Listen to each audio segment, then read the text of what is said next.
నమస్తే అండి. నేను వాణి. ఈరోజు మనం కామేశ్వరి గారు రచించిన 'కాలం మారాలి' అనే ఒక మంచి కథను విందాం. రాధ అరగంట నుంచి ఏకధాటిగా కళ్ళు వాచిపోయేటట్లు ఏడుస్తూనే ఉంది. గదిలో దిక్కుతోచక. అందంగా అలంకరించుకొని సంతోషంగా చలాకీగా ఈ లోకంలో ఆనందానికంతటికీ వారసురాలిగా బయటికి వెళ్ళిన రాధ తిరిగి వచ్చేటప్పుడు వాద్యంలో సర్వస్వం కోల్పోయిన దానిలా కళావిహీనమైన మొహం, ఆ మొహంలో భయం, ఆ కళ్ళల్లో బెదురు, కలవరపాటుతో వచ్చింది. సావిట్లో కూర్చొని పుస్తకం చదువుకుంటున్న శంకరం రాధ బయటికి వెళ్ళడం, రావడం రెండూ చూశాడు. సంతోషంగా బయటికి వెళ్తున్న రాధని విచారంగా చూసి నిట్టూర్చాడు. విచారంగా తిరిగి వచ్చిన రాధను చూసి ఆశ్చర్యపోయాడు. ఆ మొహం చూడగానే అతనికి అంతా అర్థమైంది. ఇలాంటి రోజు ఎప్పుడో వస్తుంది అన్న అతని భయం నిజమైంది అనుకున్నాడు. ఎప్పుడూ తనని చూసి తలెగరేసి నిర్లక్ష్యంగా విసవిసా వెళ్ళే రాధ తిరిగి వచ్చినప్పుడు ఏదో బతుకు భారంతో అడుగులు వేయలేనట్టు నడుస్తూ తనని చూడనట్టు మొహం చాటు చేసుకొని వెడుతుంటేనే అతనికి విషయం అర్థమైంది. పూర్ రాధ అనుకున్నాడు. ఓ అరగంట ఆమె కరువు తీరా ఏడవటానికి అవకాశం ఇచ్చి నెమ్మదిగా లేచి గదిలోకి వెళ్ళాడు శంకరం. రాధ మంచం మీద బోర్లా పడుకుని తలగడలో మొహం దాచుకుంది. ఆమె ఏడుస్తుంది అని చెప్పడానికి కంపిస్తున్న ఆమె భుజాలే సాక్ష్యం. రాధా మృదువుగా పిలిచాడు శంకరం. రాధ శరీర కంపన ఆగింది, కానీ తలెత్తలేదు, జవాబియ్యలేదు. రాధా, ఎందుకు ఏడుస్తున్నావు? ఏం జరిగింది? అనునయంగా అడిగాడు. రాధ విసురుగా తలెత్తింది. నేనెందుకు ఏడుస్తున్నానో నీకు సంజాయిషి ఇచ్చుకోవాలా? కోపంగా అంది. శంకరం ఆ కోపాన్ని లక్ష్యపెట్టకుండా చిన్నగా నవ్వి, సంజాయిషి వద్దు, కేవలం కారణం చెప్పు. నీతో చెప్పాల్సిన అవసరం నాకు లేదు, పొగురుగా అంది. అవసరం ఇదివరకు లేదు, ఇప్పుడు ఉందని నీకు తెలుసు. చెప్పు. అవసరం లేదు, దయచేసి బయటికి వెళ్ళు. నీవేం ఆర్చేవాడివా, తీర్చేవాడివా? నా గొడవ నీకు అనవసరం. ఆర్చగలనేమో, నవ్వాడు శంకరం.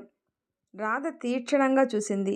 బావా, నన్ను అనవసరంగా విసిగించకు. వెళ్ళిక్కడి నుంచి. నా ఏడుపు నన్నేడవని, తిరస్కారంగా అంది. అదే ఏడవాల్సిన పరిస్థితి ఏమిటి అని. కిలకిలా నవ్వే నీ మొహాన ఏడుపు ఏమిటా అని నా విచారం. ఏ, నీ గోపాలుడు ఈ రాధమ్మ అవసరం ఇక లేదు పొమ్మన్నాడా ఏమిటి? రాధ ఉక్రోషంగా బుసకొట్టింది. అంత కోపంలోనూ కాస్త ఆశ్చర్యం తొంగి చూసింది ఆ కళ్ళల్లో. అది గుర్తించి, రాధా, నా దగ్గర దాచాల్సిందేమీ లేదు, నాకంతా తెలుసు, నిజం చెప్పు. రాధ విసురుగా ఏదో అనాలనుకుంది, మాట రాలేదు. అంతలోనే ఆమె కళ్ళు వాలిపోయాయి. వాలిన ఆ కళ్ళ నిండా నీరు నిండింది. రాధా, ఆందోళనగా పిలిచాడు. ఏం జరిగిందో చెప్పు రాధా. గోపాల్ ఏమన్నాడు? చెప్తే సంతోషిద్దామనా? రోషంగా ఏడుపు మధ్య అడిగింది రాధ. సానుభూతి చూపి సహాయం చేద్దామని. ఎవరి సానుభూతి నాకు అక్కర్లేదు. సానుభూతి అక్కర్లేకపోయినా సహాయం అవసరమవుతుంది. ఏమిటో ఆ చేసే సహాయం? వ్యంగ్యంగా ఎత్తి పొడిచింది రాధ.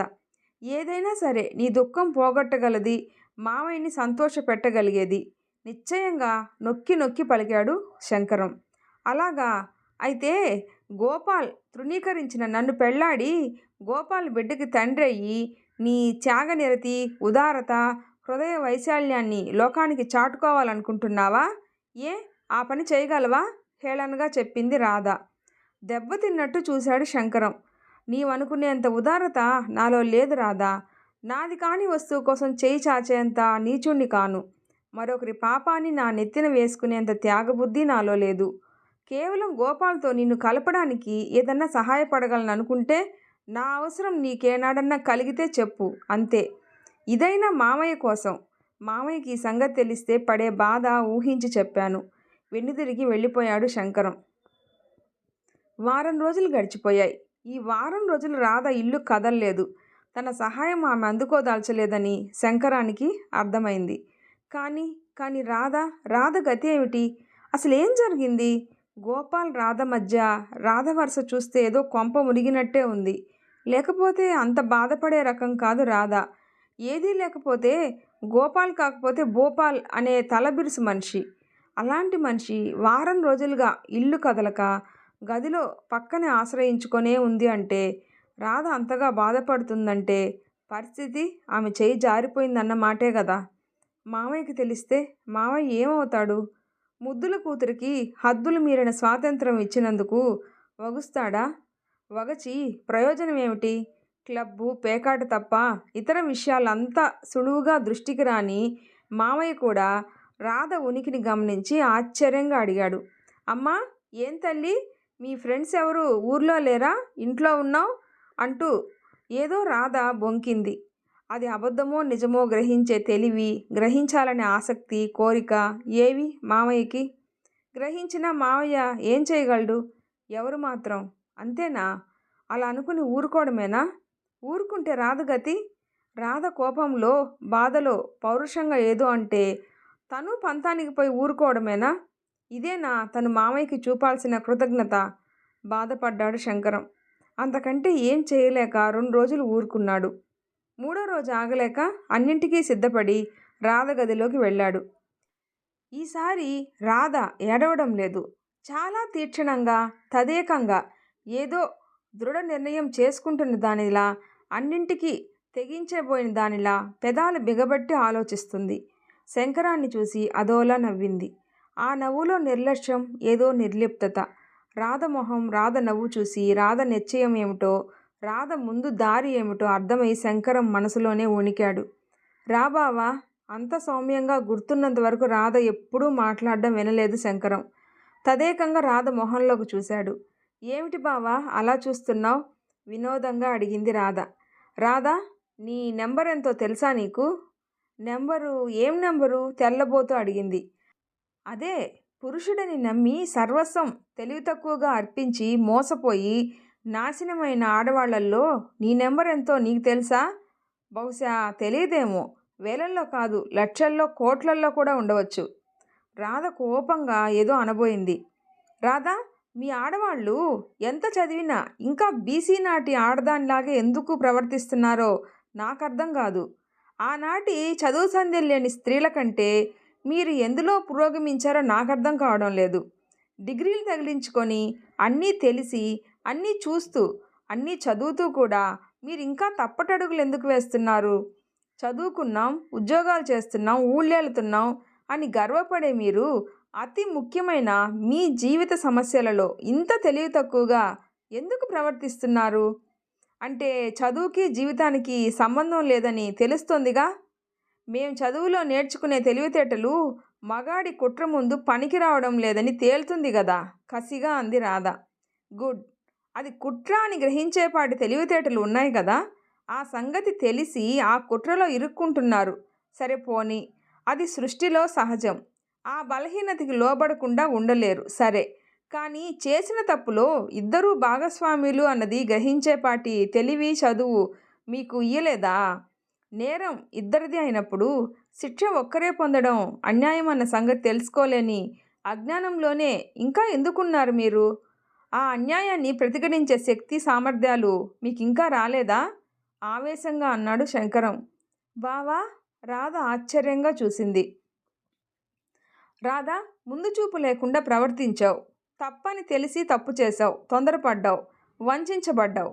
ఇప్పుడైనా కళ్ళు తెరిచి ముందు కర్తవ్యం ఏమిటో ఆలోచించావా? మందలిస్తున్నట్టు అడిగాడు. రాధ మొహం నల్లబడింది. దుఃఖం గొంతు నిండా పొంగింది. కర్తవ్యం ఏముంది? అనాదిగా నాలాంటి ఆడవాళ్ళు ఏం చేశారు?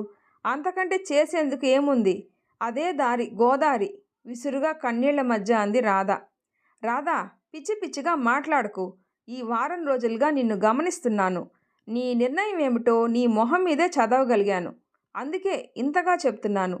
ఈ అరాచకాన్ని అరికట్టడానికి నీలాంటి వాళ్ళు కూడా ముందుకు రాకపోతే ఈ అన్యాయం ఆగేదెప్పుడు? నేనేం చేయగలను? సంఘం, న్యాయం, ధర్మం అన్నీ ఆడదానికి శత్రువే అయితే ఆడది ఏం చేయగలదు? ఆడది తలుచుకుంటే ఎందుకు చేయలేదు? కబుర్లు చెప్పడం సులువే. ఎందుకొచ్చిన మాటలు? నా కర్మానికి నన్ను వదిలేయ్, విసుగ్గా అంది రాధ. రాధా, కసిరాడు శంకరం. పిచ్చి మాటలు, పిచ్చి ఆలోచనలు మాని నా మాట వింటావా? నే చెప్పినట్లు చేస్తావా? సరే, అసలేమిటో చెప్పు. ఏం చేయమంటావు? ముందు ఒక్క సంగతి చెప్పు. గోపాల్ నిన్ను పెళ్లాడతానని చెప్పాడా లేదా? అసలు ఆ ప్రశ్న ముందు నీవు అడగనే లేదా? రాధ తల వంచుకుంది. పెళ్లి చేసుకుందాం అన్నాడు, నన్ను నమ్మించాడు అంది నెమ్మదిగా. శంకరం మొహం వికసించింది. అన్నాడు కదా, అయితే పర్వాలేదు. గోపాల్ ఏమన్నా ఉత్తరాలు రాశాడా? ఆ ఉత్తరాలు ఉన్నాయా లేవా? లాయర్లా ప్రశ్నలు ఆరంభిస్తున్న శంకరాన్ని కాస్త ఆశ్చర్యంగా చూసింది రాధ. బావా, ఏం చేద్దామని నీ ఉద్దేశం? ఎందుకు ఇవన్నీ అడుగుతున్నావు? అసలు ముందు ఒక మాటకి జవాబు చెప్పు. గోపాల్ సంగతి, మా ఇద్దరి సంగతి నీకెలా తెలిసింది? కుతూహలంగా అడిగింది రాధ. పిల్లి కళ్ళు మూసుకొని తాగుతూ ఎవ్వరూ చూడలేదనుకుంటుంది. అలాగే ఉంది నీ ప్రశ్న. 6 నెలలుగా జరిగే నీ ప్రేమాయణాన్ని ఎవరూ గమనించడం లేదని నీవనుకుంటే అది తెలివి తక్కువతనం. మొదట్లో కొన్నాళ్ళు తెలియకపోయినా తర్వాత ఎలా తెలియకుండా ఉంటుంది? ఈ నోట ఆ నోట విన్నాను. విన్నది నేను స్వయంగా చూసే వరకు నమ్మలేదు. చూశాక నిన్ను మందలించాను, ఎంతో చెప్పాను. వీడెవడు అన్నట్టు నన్ను లక్ష్యపెట్టలేదు నీవు. మావయ్యకి చెప్పాలా వద్దా? చెప్తే మావయ్య బాధపడతాడు. మావయ్య వరకు రాకుండా నేనే ఏం చేయలేనా అని ఆలోచించాను. ఈ లోపలే నీ కథ ముగిసిపోయింది. ఇలా అర్ధాంతరంగా ఈ కథని ముగించకుండా సవ్యమైన ముగింపుకి తేవాలనే ఇప్పుడు నా తాపత్రయం. దానికి నీ సహాయం కావాలి. మావయ్యకి సంగతి తెలియకుండానే మనమే ఏదో చెయ్యాలి. మావయ్యకి ఇది తెలిస్తే భరించలేడు రాదా. నీవు తొందరపడినని మాటి.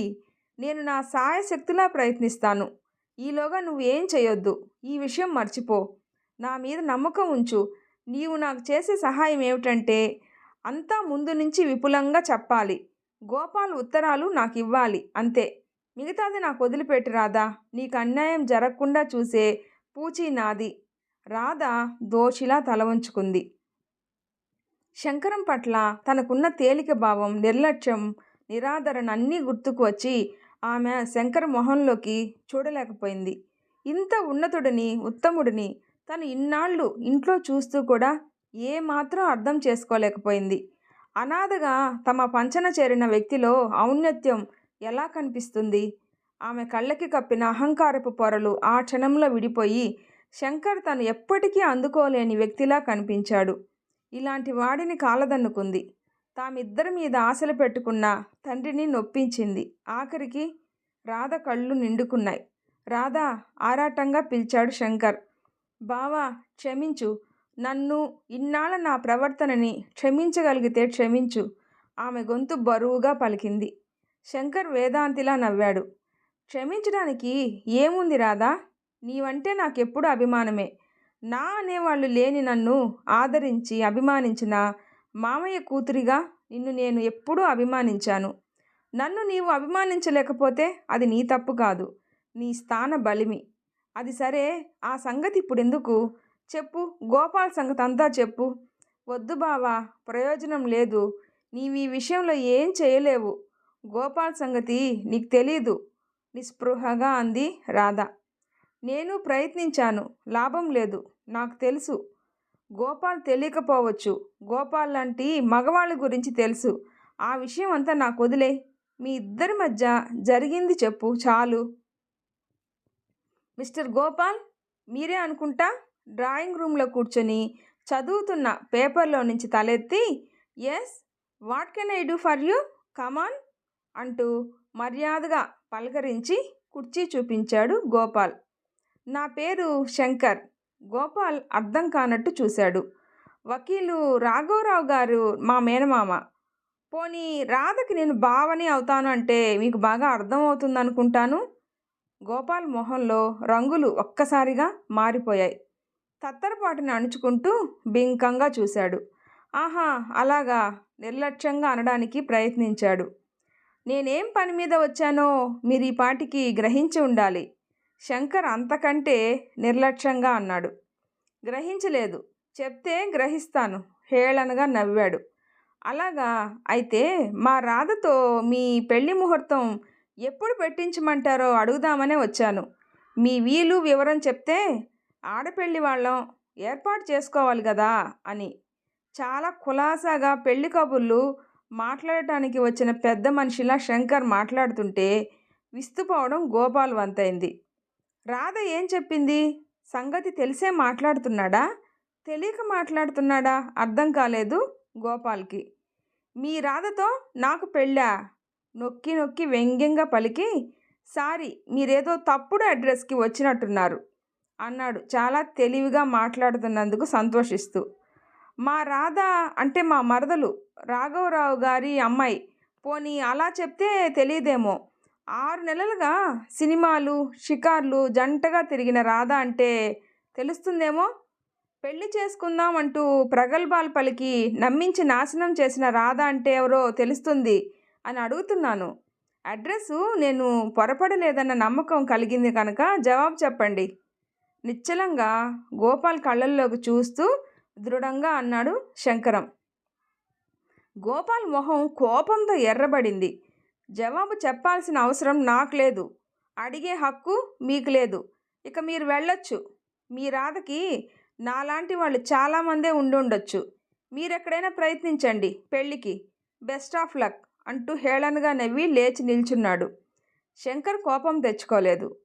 మా రాధకి చాలామందే ఉండొచ్చు, కానీ రాధకి మీ మీద మరెవ్వరి మీద లేని ప్రేమ ఉంది.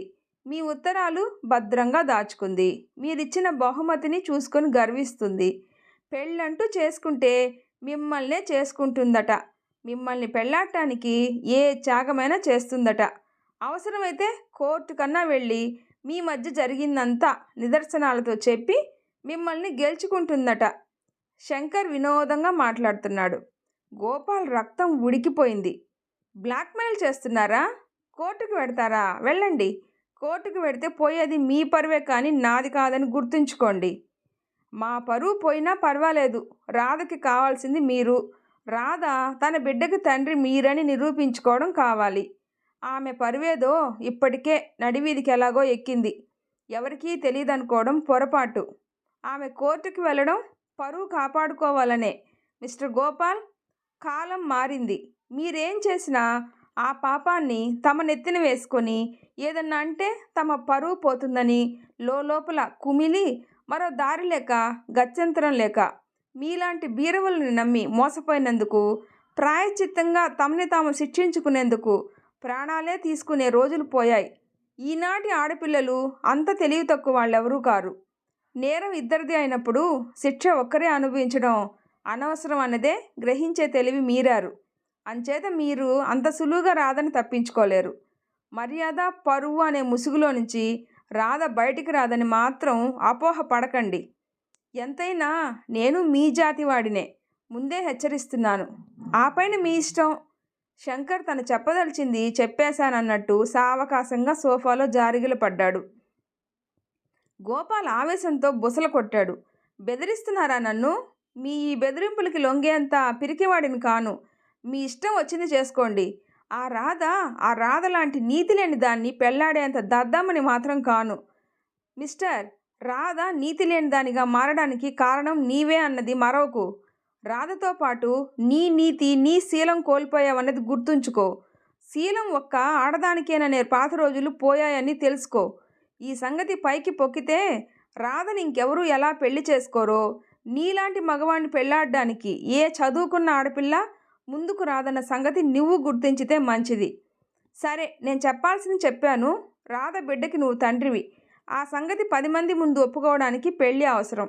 ఆ పెళ్ళికి నువ్వు సవ్యంగా ఒప్పుకోకపోతే తను కోర్టుకు ఎక్కడం ఖాయం అని నా ద్వారా మీకు కబురు చెప్పమంది. ఇది బెదిరింపు కాదని మీది గ్రహిస్తే మీకు మంచిది. రాధ పరువుకి అవమానాలకి జడిసే రకం అమ్మాయి కాదని ఆమె పరిచయం ఉన్న మీకు నేను చెప్పక్కర్లేదని. ఇలాంటివి ఎలాగో దాయగలిగినా మనం కళ్ళు కప్పినా తన మనసును మోసం చేసుకోలేదు. చేసుకొని వేరొకరిని పెళ్ళాడి ఆ భర్తతో నిశ్చింతంగా కాలం వెళ్ళదీయలేదు. అంచేత ఎలాగూ అందరికీ తెలిసిన ఈ సంగతిని నలుగురి ముందు పెట్టి న్యాయం కోసం పోరాడుతుంది. తను ఒకవేళ ఓడిపోయినా ముందు ఆడపిల్లలకి ధైర్యం తెగువ కల్పించి నీలాంటి మగవాళ్ళకి బుద్ధి చెప్పడానికే నిర్ణయించుకుంది. స్త్రీ పురుషులు ప్రేమించుకోవడం అన్నది సహజమని, అందులో ఇద్దరి పాత్ర ఉందని, నేరం ఇద్దరిది అయినప్పుడు శిక్ష ఒక్క ఆడదానికే కాదు అన్న విషయం మీద న్యాయస్థానంలో రాధ పోరాడదలుచుకుంది. అందుకు కావలసిన నిదర్శనాలన్నీ ఉన్నాయి రాధ దగ్గర. Get out! కోపంతో వణికిపోతూ అరిచాడు గోపాల్. ముందు నా ఇంట్లో నుంచి బయటికెళ్ళు. I say you get out. నీ బెదిరింపులు నా దగ్గర కావు. వెళ్ళు ముందు స్కౌండ్రల్. గోపాల్! శంకర్ అంతకంటే గట్టిగా అరిచాడు. వారిద్దరి కేకల్ని మించి ఏమిటిది, ఏమిటి గోల అన్న మాధవరావు గారి కేక గంభీరంగా వినిపించింది. శంకర్, గోపాల్ తడబడ్డారు. ఇద్దరి వంక ఒక్క క్షణం చూసి, గోపాల్ ఏమిటిది, ఎవరితను? గోపాల్ జవాబు చెప్పడానికి తడబడి తండ్రి వంక బెరుకుగా చూశాడు. మిస్టర్, నీవెవరు? మా ఇంట్లో ఏమిటి గోల? జవాబు చెప్పు గర్జించారు ఆయన. సారీ సార్, కానీ ఒక ఆడపిల్లకి జరిగిన అన్యాయాన్ని ప్రతిఘటించడానికే వచ్చాను. ఆవేశపడిన మాట నిజమే, సౌమ్యంగా అన్నాడు. మాధవరావు గారు అర్థం కానట్టు కనుబొమ్మలు ముడిచాడు. అయ్యా, తమరు పెద్దవారు, న్యాయాధికారులు. మీ అబ్బాయి వల్ల ఒక ఆడపిల్లకి అన్యాయం జరిగింది. సంగతి తెలుసుకొని న్యాయం జరిపించాలని మిమ్మల్ని కోరుతున్నాను. శంకర్ ఉన్న విషయం వెంటనే చెప్పేశాడు. మాధవరావు గారి మొహం ఎర్రబడింది. కొడుకు వంక తీక్షణంగా చూశారు. గోపాల్ ఆ చూపులకి తట్టుకోలేక తల వాల్చుకున్నాడు. కొడుకు మొహం చూడగానే అంతా అర్థమైంది ఆయనకి. కానీ పైకి కనిపించనీయకుండా శంకర్ వంక తిరిగి, అసలు నీవెవరు? ఆ అమ్మాయికి నీకు సంబంధం ఏమిటి? ప్రశ్నించాడు న్యాయమూర్తిగా అలవాటైన ధోరణిలో. రాధ నా మేనకోడలు. రాఘవరావు గారని మీకు తెలిసే ఉంటుంది. ఆయన బిడ్డ రాధ. ఆ రాధ మీ గోపాల్ ప్రేమించుకున్నారు. 6 నెలలుగా కలిసి తిరిగారు. ఇప్పుడు ఆమె తల్లి కాబోతుంది. ఈ తరుణంలో మీ అబ్బాయి ఆమె కర్మానికి ఆమెను వదిలే తనకేం సంబంధం లేదంటున్నారు. ఆమెని పెళ్లాడతానని ప్రేమ కబుర్లు చెప్పి నమ్మించాడు. చివరికి మోసం చేసి వదిలేద్దాం అనుకుంటున్నాడు. మీరు పెద్దవారు, గోపాల్కి తండ్రి గారు, అంతేకాక న్యాయాధికారులు. ఈ కేసుని మీరెలా పరిష్కరిస్తారు? ఓ అమాయకురాలైన ఆడపిల్లకి జరగబోయే అన్యాయాన్ని సహిస్తారా? ఆవేశంగా అన్నాడు శంకర్. గోపాల్ మొహం నల్లబడింది. ఏం చేయలేక కసిగా శంకర్ వంక చూశాడు. మాధవరావు గారి మొహంలో ఆరాటం, ఆవేదన, ఏదో చెప్పలేని భావాలు చోటు చేసుకున్నాయి. రాఘవరావు గారి అమ్మాయి రాధ, అతను నాకు మంచి మిత్రుడు, తనలో తాను గొణుక్కున్నారు. గోపాల్, ఇది నిజమా? గంభీరంగా ప్రశ్నించారు. అది కాదు నాన్నగారు, ఇతను బ్లాక్మెయిల్ చేసి నన్ను భయపెట్టాలని చూస్తున్నారు. కోర్టుకెక్కుతారట. ఆవేశంగా తండ్రికి సంజాయిషి ఇయ్యబోయాడు. ముందు నేనడిగిన ప్రశ్నకి జవాబు చెప్పు. రాధ బిడ్డకి తండ్రివి నీవేనా? గర్జించారు. గోపాల్ దోషిలా తల వంచుకున్నాడు. ఆయన ఇంక కొడుకుని అడగవలసింది ఏం లేదని అర్థం చేసుకున్నారు. ఆ ఒక్క క్షణంలోనే ఆయన ఎంతో కృంగిపోయినట్లు భారంగా నడిచి అక్కడి సోఫాలో కూర్చున్నారు. శంకర్ జవాబు కోసం ఆరాటంగా చూశాడు. సరే బాబు, నీవు చెప్పావు, నన్ను ఆలోచించుకొని. మీ రాధకి అన్యాయం జరగదన్నానని రాఘవరావుకి చెప్పు. క్షమించండి, మావయ్యకి అసలు ఈ విషయం ఏమీ తెలియదు. రాధ బాధ చూడలేక ఆమె అఘాయిత్యానికి పూనుకుంటే వారించి గోపాల్ని ఎలాగైనా వివాహానికి ఒప్పించాలని వచ్చాను. అతను తను చేసిన తప్పును గ్రహించకపోయినా పెద్దలు మీరు గ్రహించారు. ఇక మా రాధకి ఏం భయం లేదని మీరు అభయం ఇచ్చారని చెప్తాను.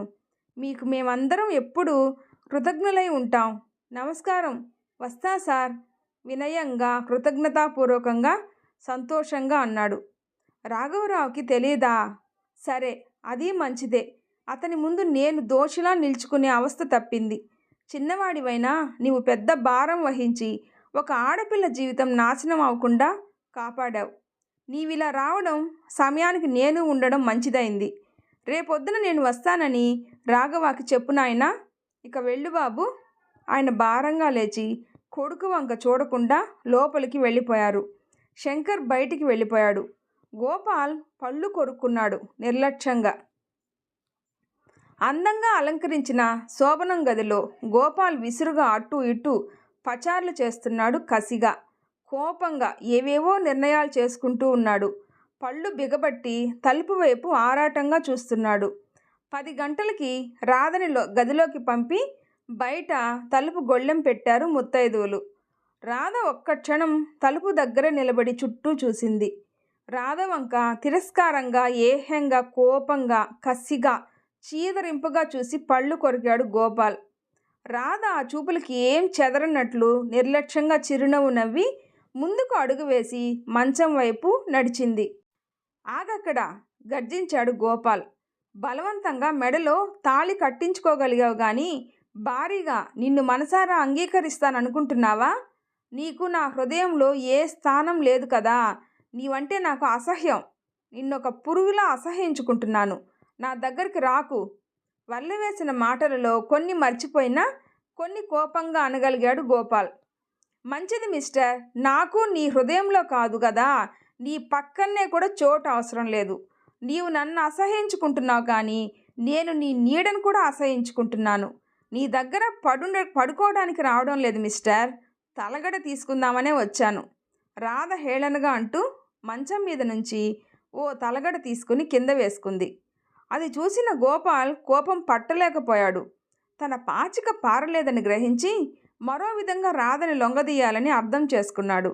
నీ టక్కులు నా దగ్గర కావు రాధాదేవి గారు. నేను నీ మొగుణ్ణి. నిన్నింత సులువుగా వదిలేస్తాననుకుంటున్నావు కాబోలు. నన్ను పెళ్ళాడి గెలిచానని సంతోషించుకు. ఇప్పుడే ఏమైంది? నీ పాటలు ముందున్నాయి. నిన్ను కాలి కింద నల్లిలా నలిపివేస్తాను. కోర్టుకి ఈడుస్తానని బెదిరిస్తావా? మా నాన్న మొహం చూసి ఊరుకున్నాను. ఇప్పుడు ఇంక చూద్దు గాని నా తడాక. ఆవేశంతో ఊగిపోతూ రాధ దగ్గరికి వచ్చి విసురుగా చెయ్యి పట్టి లాగాడు. లే అక్కడి నుంచి. ఇక నిన్నెవరు రక్షిస్తారో చూస్తాను. నీవు నాకు చేసిన అవమానానికి ప్రతీకారం తీర్చుకుంటాను. బ్రతికిన నాళ్ళు కుళ్ళి కుళ్ళి ఏడ్చేలా చేస్తాను. పెళ్లి చేసుకున్నంత మాత్రాన అయిపోయిందని సంబరపడకు. ఈ రోజు నుంచి నీ పాటలు కుక్కలు కూడా పడవు అంటూ విసురుగా బలంగా మోటుగా దగ్గరికి గుంజాడు గోపాల్. రాధ తిరస్కారంగా హేళనగా చూస్తూ చెయ్యి బలంగా విదిలించుకొని లాక్కుంది. ఆమె కళ్ళు నిప్పులు కురుస్తున్నాయి. ఛీ, నన్ను ముట్టుకోకు. నీవేదో ఇంకా మారావేమోనని భ్రమపడ్డాను. నీవంటే నాకుండే అసహ్యం మరింత పెరిగింది. నిన్ను ప్రేమించి నీవు కావాలని కలవరించి ఏడ్చి పెళ్ళాడని అనుకుంటున్నావా మిస్టర్ గోపాల్? ఆ అపోహలు ఉంటే తొలగించుకో వెంటనే. నీకు బుద్ధి చెప్పడానికి. ఆడపిల్లల జీవితాలతో చెలగాటాలాడే నీలాంటి ప్రబుద్ధులకి బుద్ధి చెప్పాలని, ఇద్దరం అనుభవించిన సుఖానికి నేనొక్కరితోనే శిక్షార్హురాల్ని ఎందుకు కావాలి అని నాలాంటి ఆడపిల్లలు ఈనాటికన్నా కన్ను తెరిచి తెలివితేటలు నేర్చుకుంటారని నిన్ను పంతం పట్టి పెళ్ళాడాను. లేకపోతే నీలాంటి వంచకుడిని తెలిసి ఏ ఆడపిల్ల పెళ్ళాడుతుందనుకుంటున్నావు? అంతేకాదు, నీ దయ వల్ల నాకు పుట్టబోయే బిడ్డ అక్రమ సంతానంగా సంఘంలో అనామకంగా బతకకూడదని, ఆ బిడ్డకి తండ్రివి నీవని నలుగురికి చెప్పడానికే నిన్ను పెళ్ళాడవలసి వచ్చింది. నీవింత నీచుడివని తెలిసి నేను నిన్ను పెళ్ళాడానంటే కేవలం ఇవే కారణాలు. మీ నాన్నగారు ఎంతో ఉత్తములు, ఉదారులు, సంస్కారం కలిగిన వారు. ఆయన లాంటి వారి కడుపున నీవెలా పుట్టావో నాకు అర్థం కాదు. కేవలం ఆయన కోసం ఆయన నా పరువు కాపాడారు కనుక ఆయన పరువు నేను నడి బజార్లో ఈడ్చలేక ఈ గదిలోకి వచ్చాను. లేకపోతే నీవు నా మెడలో తాళి కట్టి నా భర్త అయిన మరుక్షణం నీ తాళి తెంపి నీ మొహాన పారేసి, ఇదిగో వీడే నా భర్త, నా పుట్టబోయే బిడ్డకు తండ్రి అని నలుగురికి తెలియచెప్పగానే నీతో నా పని అయిపోయి ఉండేది. కేవలం మీ నాన్నగారి పరువు మర్యాదలు ఆలోచించే నీతో కలిసి ఒక ఇంట్లో బ్రతకడానికి వచ్చాను. అంతే. ఇక నీకు నాకు ఉన్న సంబంధం. అంతకు మించి నీవేమీ నా నుంచి ఆశించకు. ఎన్నడూ నా ఒంటి మీద చెయ్యి వేయడానికి ప్రయత్నించకు. అది నీకు ఇష్టం లేకపోతే నా భార్య నాతో కాపురం చేయడం లేదని కోర్టుకెక్కి చెప్పుకో. విడాకులి. అంతే. అర్థమైందా? అంత ధైర్యం నీకెక్కడ ఏడ్చింది? నాన్న చాటు బిడ్డవి హేళనగా అంది రాధ. ఆమె మొహంలో కాఠిన్యానికి ఒక్క క్షణం బెదిరాడు గోపాల్. కానీ అంతలోనే తగ్గిపోవడం నామోషి అనిపించి, ఇంతవరకు వచ్చిందన్నమాట వ్యవహారం. నువ్వు నాతో కాపురం ఎలా చేయవో చూస్తాను. ఇప్పుడు నేనేం చేసినా నీకెవరు దిక్కో చూస్తాను. మొగుడిగా నా హక్కుని ఎవరు కాదంటారో చూస్తాను. నిన్ను నలిపి నేల రాస్తే గాని నా కోపం చల్లారదు. ఇప్పుడు నిన్నే బావ రక్షిస్తాడో చూస్తా. క్రూరంగా చూస్తూ మీదకి వచ్చాడు గోపాల్. రాధ భద్రకాళిలా కళ్ళెర చేసి జాకెట్లో మడిచి దాచిపెట్టిన కత్తి బయటికి లాగింది. మిస్టర్, ఇదేమిటో తెలుసుగా? నా ఒంటి మీద చెయ్యి వేసిన మరుక్షణం నీ గుండెల్లో దిగుతుంది. నేను దేనికి భయపడనని గ్రహించు. నిన్ను పొడిచి నన్ను నేను పొడుచుకొని చస్తాను కానీ చచ్చినా నీ నీడ కూడా నన్ను తాకటం భరించలేను. నన్ను నేను రక్షించుకోగలను. ఈ మాత్రానికి మా బావ అక్కర్లేదు. అడుగు ముందుకు వేయకు, హుంకరించింది రాధ. ఇంత పొగరా నీకు? నన్ను పెళ్ళాడి నా బ్రతుకు నాశనం చేద్దామనుకుంటున్నావా? ఎంత ధైర్యం నీకు? నీకిదంతా నేర్పింది వాడే గదూ, ఆ స్కౌండ్రల్ని. చెస్, అనవసరంగా నోరు పారేసుకోకు. బావ పేరెత్తే అర్హతే నీకు లేదు. నీకే కాదు, నాకు లేదు. అతను కాలి గోటికి సరిపోవు నీవు. బావ మనం ప్రేమికులం అనుకొని పొరపడి నిన్ను నన్ను కలిపాడు సుఖపడమని. ఓహో, బావగారి మీద అంత ప్రేమ ఉంది కాబోలు, అందుకే మొగుడు అక్కర్లేదంటున్నావు. కసి తీర్చుకున్నట్టు ఎత్తి పొడిచాడు. ఛా, నీతో మాటలేమిటి? నిజమే, బావ మీద ముందే ఈ ప్రేమ నాకు ఉండి ఉంటే నీలాంటి నీచుడి చేతిలో నా దేహం అపవిత్రం చేసుకునేదాన్నే కాదు. నీ వల్ల అపవిత్రమైన ఈ దేహాన్ని బావ దరిదాపులకు కూడా చేరనేను. అంచేత ఆ విషయంలో నీవు నిశ్చింతగా ఉండు మిస్టర్. తొందరపడి నిన్ను నమ్మి నాశనమైనందుకు నాకు నేను విధించుకున్న శిక్ష ఈ పెళ్ళి. అర్థమైందా? ఇక నన్ను పడుకొని మళ్ళీ నాతో నీకేదన్నా మాట్లాడే అవసరం ఉంటే కోర్టులో మాట్లాడు. So good night. రాధ ఒక్కొక్క మాట దృఢంగా పలికింది. చాప పరుచుకొని కింద పడుకుంది. గోపాల్ పళ్ళు కొరుకుతూ ఏం చేయాలో తోచక బోన్లో పులి మాదిరి నిస్సహాయంగా తిరగసాగాడు గదిలో, ఏవేవో ఆలోచనలు నిర్ణయాలు చేసుకుంటూ. ఇంత మంచి కథ రాసిన కామేశ్వరి గారికి నా హృదయపూర్వక ధన్యవాదాలు. మీకు ఈ వీడియో నచ్చితే ప్లీజ్ లైక్ చేసి షేర్ చేయండి, సబ్స్క్రైబ్ చేసుకోండి. స్టోరీ ఎలా ఉందో తప్పకుండా కామెంట్ చేయండి. ప్లీజ్ సపోర్ట్ చేయండి. Thanks for watching.